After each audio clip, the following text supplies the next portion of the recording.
আইন মানাবে, আমি খুশি হব এই জন্য। তোমার স্ত্রীকে তুমি খাওয়াবে, আল্লাহ তাআলা আমাকে একটা সম্পদ দিয়েছেন, আমার সঙ্গী দিয়েছেন, আমার সঙ্গীকে আমি খাওয়াবো। কেন খাওয়াবো?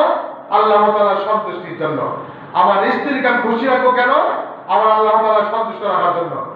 আল্লাহ তাআলা বলেছেন তোমার স্ত্রীকে তুমি খুশি রাখো, তোমার সন্তানকে সুন্দর জীবন উপহার দাও। সে যদি রাগ করে বসে, তাকে বলো, বাবা তুমি তো আমার মাধ্যমে এসেছো, তুমি আমার কাছে একটা আমানত, আল্লাহ তাআলা দেওয়া একটা আমানত, তোমার মাধ্যমে আল্লাহ তাআলা দ্বীন প্রতিষ্ঠা করবেন, দ্বীন প্রচার করবেন। তার কোরআনুল কারীমের যে বয়ান রয়েছে, তার রাসূলের যে আদর্শ রয়েছে, এটা তিনি বিস্তার করবেন তোমার পিতা মরে যাওয়ার পরে। যেরকম ইব্রাহিম আলাইহিস সালাম বলেছিলেন, আল্লাহ আমার তো মোটামুটি বয়স শেষের দিকে, আমারও বর্তমানে আমি চলে যাওয়ার পরে তোমার নাম নেওয়ার মতো কেউ আর থাকবে না, আমাকে একটা নেক সন্তান দান করো। রব্বি হাবলি মিনাস সলিহিন, আল্লাহ তুমি আমাকে একটা নেককার, ধৈর্যশীল, ঈমানদারী একটা সন্তান আমাকে দান করো, যাতে করে আমি বিদায় নিয়ে চলে গেলে আমার পরে আমার মতো করে আরেকজন তোমার দ্বীন প্রতিষ্ঠার জন্য কি করবে?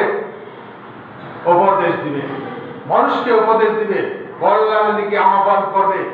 যখন তারা যুদ্ধ ঘোষণা করবে, বিবাদী দল কাফেররা, তখন সে যেন যুদ্ধ ঘোষণা করতে পারে। এরকম সাহসী, এরকম নেককার, ধৈর্যশীল, ঈমানদার সন্তান আমাকে দান করো।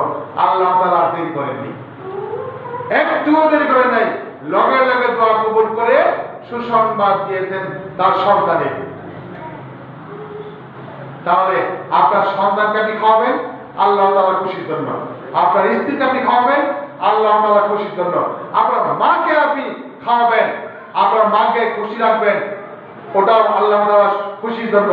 আপনার বাপকে আপনি খাওয়াবেন, তাকে সম্মান করবেন, এটাও আল্লাহ তাআলা খুশির জন্য।